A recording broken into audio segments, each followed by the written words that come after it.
It began with silence. A nation that prided itself on composure found itself holding its breath.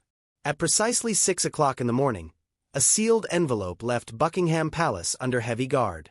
Its destination was undisclosed, its contents unknown. Yet within hours, a tremor ran through the heart of Britain. Whispers, panicked, and speculation turned to fear. Something extraordinary had happened, something that defied every royal protocol and every constitutional expectation. King Charles had issued an emergency proclamation. But it was what lay inside that would send shockwaves across the world. The words, Queen Regent Catherine. The first to react were the newsrooms. Phones rang endlessly. Producers shouted across studios, and anchors hesitated before reading the words flashing on their teleprompters. "This is not a drill," one editor overheard saying. "It's real." The BBC, Sky News, and foreign outlets scrambled for confirmation. What had begun as a rumor was now an undeniable truth. The king had acted decisively, secretly, and without warning. Yet, even as headlines lit up every screen from London to New York, the palace gates remained closed, the staff unusually silent. Something was unfolding behind those iron fences that none could yet comprehend. Inside the palace, courtiers had been instructed to refrain from media communication. Reporters who had once roamed the grounds were suddenly barred. Guards refused comment, and longtime aides refused eye contact. It was as though the monarchy itself had gone into hiding. A heavy, almost sacred quiet hung in the air, disturbed only by the echo of rapid footsteps in marbled corridors. The king, it seemed, had vanished from view, leaving the nation to wonder. What had compelled this proclamation, and why now? Social media erupted into chaos. Hashtags like #QueenRegent, #RoyalCrisis, and #WhereIsTheKing trended within minutes. Every citizen had an opinion, every journalist a theory. Some declared it a historic act of trust the king preparing his heir for inevitable succession. Others whispered darker things: illness, conspiracy, or betrayal from within. Parliament, unprepared for such an unprecedented event, was thrown into a frenzy. Leaders demanded clarity while opposition demanded transparency. Yet the palace said nothing. The longer the silence lasted, the louder the nation's heartbeat grew. By midday, the streets outside Buckingham were filled with anxious faces and camera crews. Tourists, journalists, and citizens gathered under gray skies, waiting for a statement that never came. What did emergency proclamation mean in a kingdom bound by centuries of protocol? And why was the king's voice absent in this crucial hour? For the people, confusion turned into unease. For the monarchy, this was more than a mere shift in power. It was a test of survival. The proclamation declared Catherine as Queen Regent of Britain, a title that hadn't been uttered in generations. It marked not just a transition, but a transformation, a rewriting of royal order that would leave a permanent scar on history.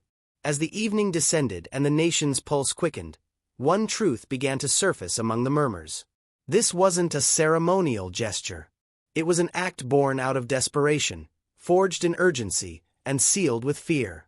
Somewhere behind those palace doors, something far greater than tradition had forced the king's hand. But behind the polished announcement, a darker urgency had driven the king, one that few dared to imagine. In the weeks leading up to the proclamation, something inside Buckingham Palace shifted. Subtly at first, then all at once. Those closest to the king began to notice it: the late-night walks, the closed-door meetings that excluded even his most loyal advisers, the quiet, distant look that lingered in his eyes during public appearances. To the outside world, it appeared to be fatigue.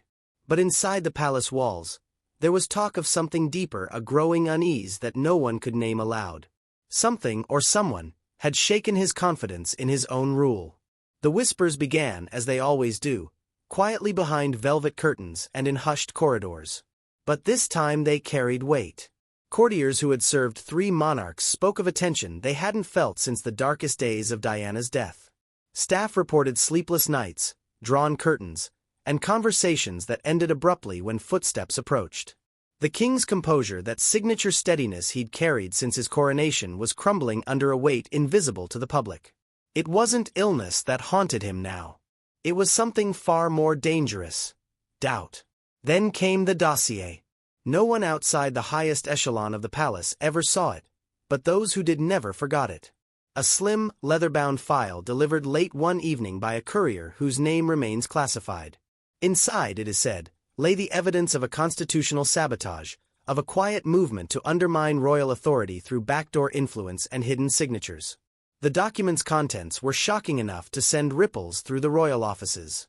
And while no one would confirm its authenticity, the very existence of the dossier was enough to plunge the monarchy into silent panic. Catherine's role during this time became impossible to ignore. Once seen as the calm figure of unity, she began appearing at late-night briefings, seated beside the king, while senior officials exchanged uneasy glances. Her calm presence contrasted sharply with the atmosphere of fear around her. Some interpreted it as loyalty, others as preparation. But one thing became clear: Catherine wasn't merely a bystander anymore. She was at the heart of whatever decision was being shaped behind those gilded doors. Then came the betrayal. A trusted aide, whose name was deliberately withheld from all official records, broke the unspoken code of silence. Late one night, an encrypted message reached a journalist's inbox with a single phrase: "Emergency protocol activated." She had mastered the art of stillness, the ability to move without appearing to move at all. When others hesitated, she listened. When others spoke, she observed. And in the silence between power and perception, Catherine built her throne. Long before the world would call her Queen Regent, Catherine had already begun influencing decisions that mattered. Senior advisors would later admit that her counsel often shaped outcomes that bore the king's signature. She had learned that true power didn't require a crown, only the ability to steer those who wore it. Every document, every appointment, every whisper through the palace corridors had her fingerprint on it, not through defiance, but through subtle persuasion. To the untrained eye, she remained the dutiful wife.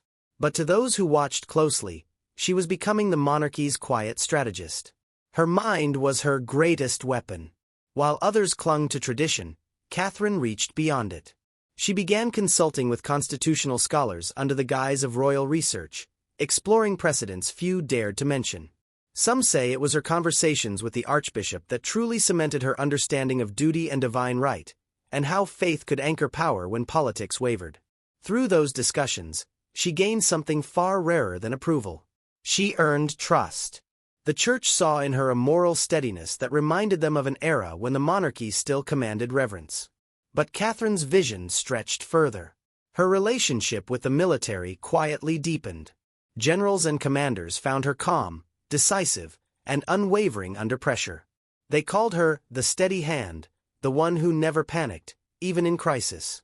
Slowly, the two great institutions that defined continuity, the church and the armed forces, began to see her not merely as the Princess of Wales, but as the embodiment of stability itself. She was, without declaration or ceremony, becoming the living symbol of order in a family defined by turmoil. Yet behind that poise, there was conflict. Late nights weighed on her. The struggle between duty and motherhood gnawed at her conscience. She knew that every step she took toward destiny carried a cost: the distance it created between herself and the life she once cherished. She wanted to be both mother and monarch, nurturer and navigator of a crumbling dynasty. But as the king's health faltered and the palace tightened around its secrets, Catherine began to understand that love and loyalty would soon stand on opposite sides of the same line. Outside those walls, the public saw her differently. To them, she was the unshakable pillar in an age of royal fatigue, a woman who carried the crown's weight without letting it crush her. Polls showed admiration rising even as the monarchy's reputation waned. People didn't just respect her, they needed her. Amid scandal, illness, and uncertainty, Catherine had become the stabilizer, the single thread keeping Britain's faith in the royal family intact. But stability comes at a price. Under calm gestures and perfect smiles, an old rivalry was beginning to smolder. Camilla, once the unchallenged queen, now found herself quietly sidelined, her influence fading with every sealed meeting Catherine attended. Behind closed doors, the tension was palpable: smiles exchanged in public, silence exchanged in private. The two women represented opposite visions of power. One built on endurance, the other on entitlement. And only one would survive the coming storm. But as Catherine prepared for destiny, one woman watched in fury and vowed not to be erased. When the proclamation broke, Camilla's reaction wasn't silence. It was rage. For decades, she had fought to be accepted, crowned, and legitimized in the eyes of a nation that had never fully forgiven her past. She had endured years of whispers, cold glances, and quiet judgment, all to finally claim the title she believed she had earned. But now, with a single signature, her reign was reduced to a shadow. The ink on the king's emergency proclamation had barely dried when Clarence House erupted. The fury was instant, unrestrained, and deeply personal. Behind those walls, insiders whispered of raised voices, shattered decorum, and words that could never be taken back. To the staff who had served her faithfully, it was a moment they would never forget. Some heard the thud of a door slammed with finality. Others described tears, disbelief, and the haunting phrase she repeated again and again, "After everything we sacrificed." Those who had stood beside her through decades of scrutiny now found themselves torn between loyalty and logic. The crown had spoken, and in doing so had quietly pushed Camilla aside. For some, allegiance remained with the woman they had followed through scandal and ridicule. For others, the path forward was clear. Catherine was the new center of gravity, the face of a monarchy desperate to survive. The divide was instant. Inside the palace, subtle but unmistakable lines were drawn. Every glance, every whisper carried weight. Staff who had once worked seamlessly together now eyed each other with suspicion. Letters were recalled, communications restructured, and roles reassigned overnight. The monarchy's internal unity, always fragile, began to fracture under the weight of betrayal. And yet, Camilla's anger wasn't rooted merely in power. It was pain. To her, the proclamation wasn't just a constitutional maneuver. It was a personal repudiation, a reminder that even after decades by Charles's side, she would never truly belong to the monarchy's heart. When she confronted the king, the exchange was as raw as it was inevitable. Sources later described the moment as both heartbreaking and explosive. "After everything we endured," she is said to have pleaded, "after everything we gave up, you do this?" But the king's silence spoke louder than any answer. Whether out of guilt, weakness, or duty, Charles had chosen the path he believed would preserve the monarchy. Camilla saw it differently, as the ultimate betrayal from the man she had once believed would stand by her until the end. The crown, she realized, had claimed him again. Outside the palace, the war took on a life of its own. Media outlets seized the fracture, transforming it into spectacle. Tabloids divided the nation into warring camps. Team Camilla versus Team Catherine. Each photograph, each royal engagement became ammunition in a silent battle for the public's favor. Commentators speculated endlessly. Was this a power transition or a quiet coup? The palace's communications office scrambled to contain the storm. Press statements were drafted, redrafted, and scrapped. Official photographs were delayed, public engagements postponed. But the damage had been done. The monarchy's polished facade was cracking, and no amount of control could disguise the truth. Power had shifted, and the old order was breaking. As the royal walls trembled under emotion, the nation demanded an answer. What had truly prompted this royal emergency? Behind the grandeur and titles, there was something deeply human, a frailty that no one in the palace wanted to confront. Those close to the king had seen it, though none dared to speak. Fatigue settled behind his eyes, brief unexplained absences from engagements, the papers left unsigned on his desk waiting longer than they ever should, the whispers of routine checks that grew harder to believe. And when the truth finally surfaced, it wasn't a scandal that shook the monarchy. It was sorrow.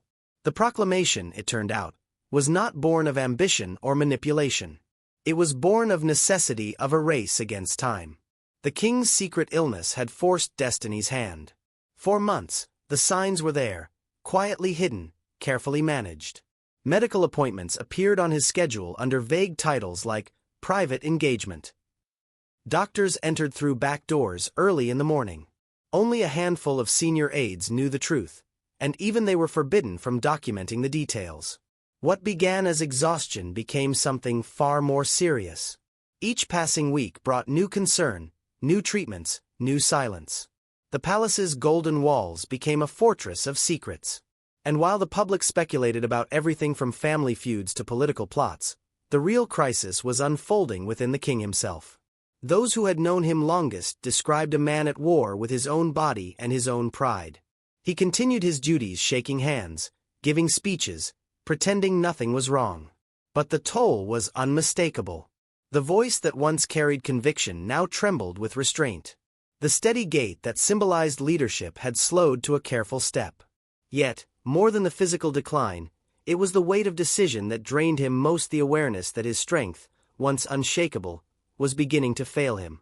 In private letters, later uncovered by close advisors, the king wrote of an unrelenting fatigue that feels heavier than the crown itself. It was Catherine who saw it all. She noticed the hesitation in his words, the way his hands lingered on the armrest after meetings. Her loyalty was no longer just to the crown. It was to the man who wore it. When the doctors delivered their prognosis, she did not weep. Instead, she acted calmly, deliberately. She insisted that the monarchy could not appear weakened, that the nation needed reassurance, that continuity, not pity, would preserve the legacy he had built. In her quiet strength, she gave the king what he could no longer give himself: stability. The Council of Advisors convened in secrecy soon after. Their conversations were clinical, but beneath the protocol lay the unmistakable pulse of dread.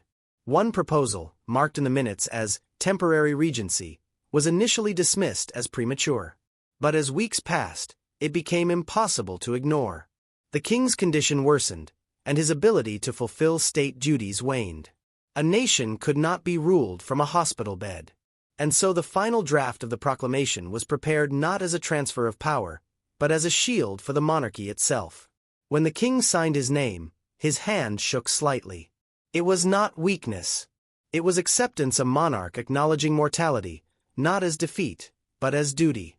The world would see the act as a bold constitutional move. But those within the palace knew it for what it truly was: an act of love, a final gesture to protect the institution he had dedicated his life to, and to entrust it to the one person he believed would carry it forward with dignity. The revelation of his illness softened the nation. Compassion replaced speculation. Even those who had doubted Catherine's appointment now saw the humanity behind it. Yet, as the world's sympathy turned toward the royal family, something else began to stir beneath the surface: a cold, calculated resistance. Because even as compassion stirred public hearts, the machinery of politics began moving, and not everyone supported the new Queen Regent. Every crown has its enemies, and Catherine's ascension was no exception. While the public mourned and sympathized with the king's illness and the heavy burden his daughter-in-law now carried, the corridors of power told a different story. Behind the polished doors of Whitehall and the hushed halls of the palace, a quiet rebellion began to stir. The old guard, those who had spent their lives protecting protocol above progress, saw in Catherine not a savior, but a threat. A woman too popular, too composed, too capable of wielding influence that had not been formally granted. To them, she was not the guardian of the monarchy's future. She was its disruption. The first whispers came in coded conversations. Senior courtiers questioned privately at first whether the emergency proclamation had even been legal. The Regency Act, they argued, had been bypassed without full parliamentary approval. Temporary authority, one memo read, must not become permanent power. But it was never about legality. It was control. For decades, these men and women had been the invisible architects of royal continuity. Now, Catherine's calm decisiveness had rendered them irrelevant. And irrelevance was something they could not forgive. Leaks began to appear in the press, subtle at first, then increasingly bold. Anonymous sources accused the new Queen Regent of overreach, of sidelining the king's advisors and placing her own confidants in key positions. Headlines began to twist admiration into suspicion. Britain's silent takeover, one paper asked. The palace power shift no one voted for. Each story carried just enough truth to wound, yet not enough to expose its orchestrators. It was political warfare dressed as journalism, a campaign of doubt designed to erode public faith in the woman now holding the crown's reins. Inside Parliament, division deepened. Some MPs rallied behind Catherine's leadership, calling her the steady hand Britain needed in turbulent times. Others saw an opportunity to weaken the monarchy's influence altogether, framing the Regency as a constitutional overreach. Debates grew heated, and for the first time in years, the question was raised aloud: Should Britain's monarchy continue to hold this much power at all? The house that had once bowed to the crown now whispered of reform, its loyalty splintering in real time. Meanwhile, MI5 grew uneasy, and Catherine knew it. Yet she refused to yield. Her inner circle, composed of trusted aides, loyal staff, and a handful of senior officials, worked tirelessly to project unity. Every public appearance was measured, every word deliberate. She understood the game being played and chose not to play it on their terms. Her restraint only deepened her mystique, and the more her opponents tried to undermine her, the more the people rallied behind her quiet strength. But Catherine also understood that peace within the palace was an illusion. There were forces moving in silence, gathering influence, waiting for the moment to strike. For every public act of loyalty, there was a private whisper of dissent. For every gesture of support, a seed of betrayal. She could feel the walls tightening not from the outside, but from within. And just when the crown's foundation seemed most fragile, Catherine made a move that stunned both allies and enemies. Westminster Abbey stood ready. The air was electric, charged with centuries of ritual and rebellion. Yet, as the choirs prepared and the cameras rolled, one decision changed everything. Catherine refused the crown. In a single gesture, she shattered expectations, choosing duty over glory, service over symbolism.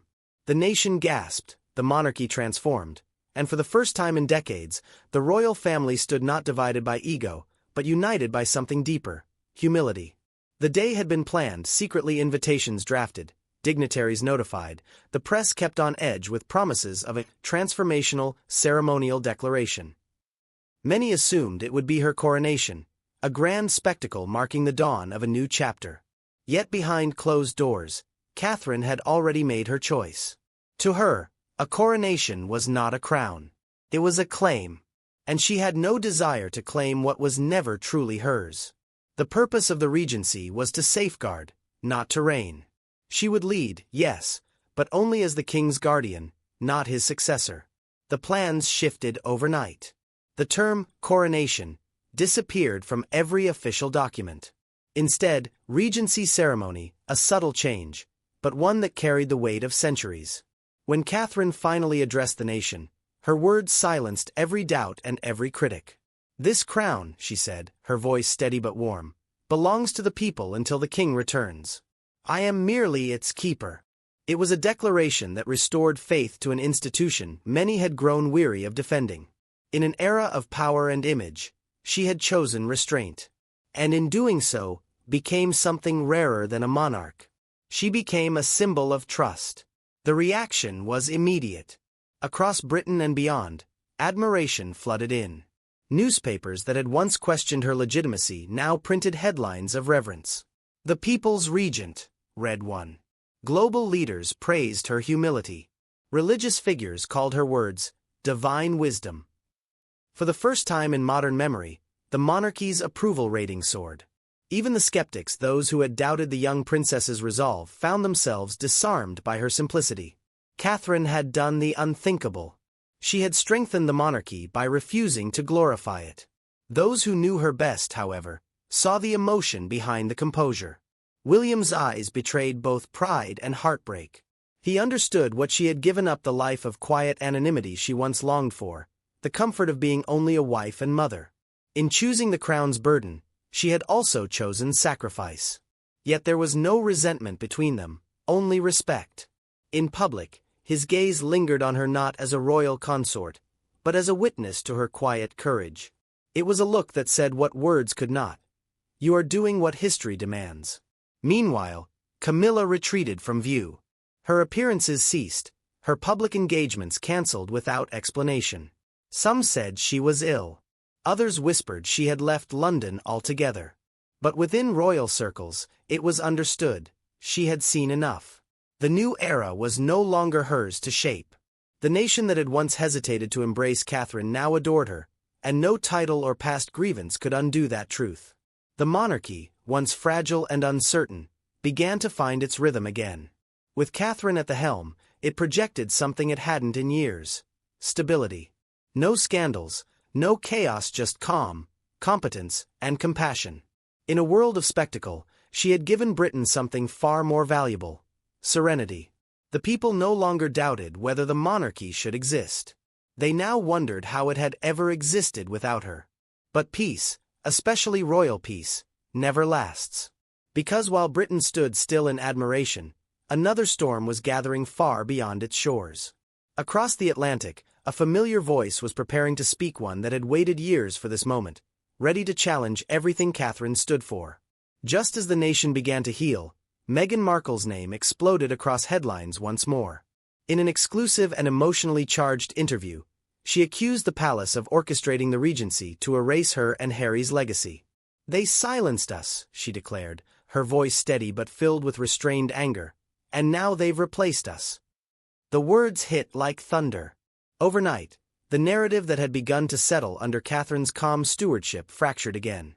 The ghosts of old scandals, once buried under national sympathy, returned to the surface sharper, louder, and more divisive than ever.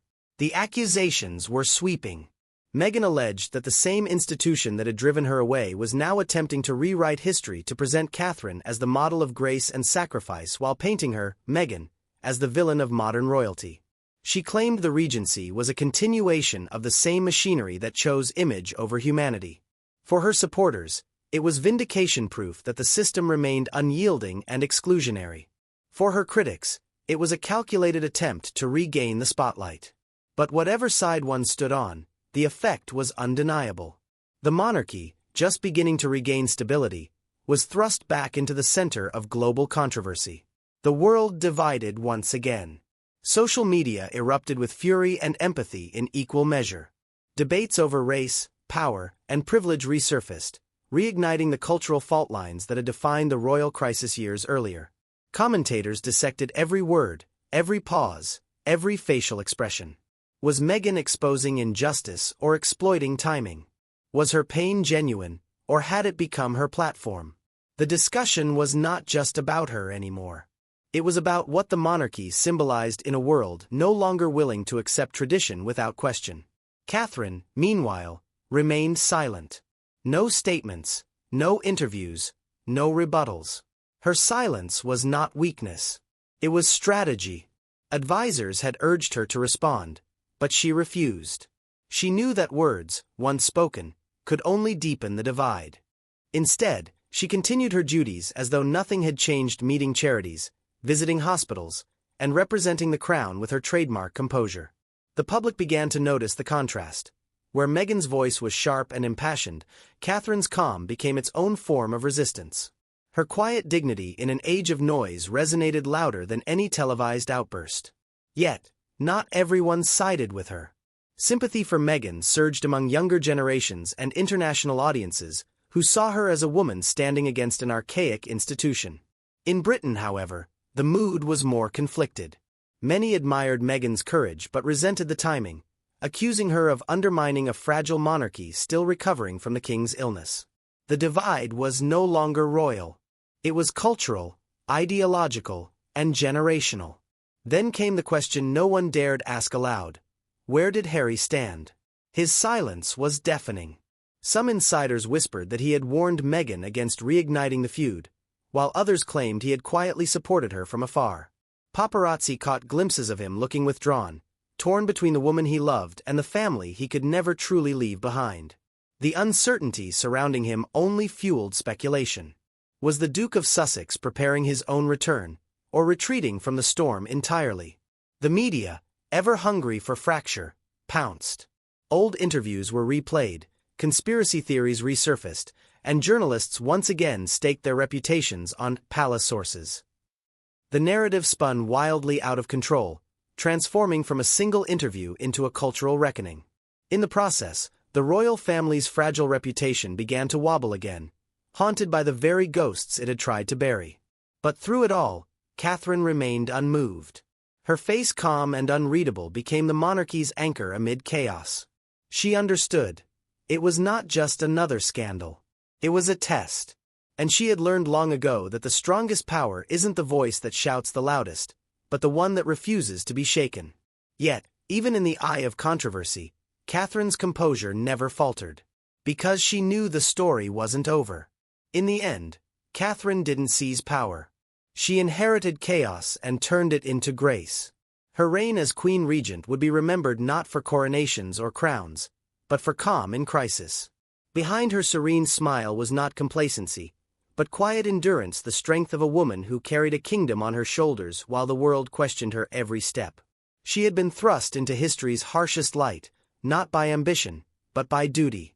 And perhaps that's what made her the monarch Britain never knew it needed. Balancing family and duty was never meant to be simple. To the public, Catherine appeared unshakable, the image of composure and dignity. But in private, she was a mother who tucked her children into bed before turning to affairs of state. She read bedtime stories before reviewing constitutional documents, attended school recitals between meetings with ministers. It was a dual existence, one that demanded both tenderness and toughness. Yet she never allowed one role to consume the other.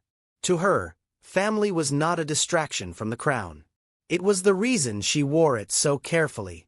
And in a world where monarchs were once defined by detachment, her humanity became her greatest weapon. The transformation that followed was nothing short of extraordinary.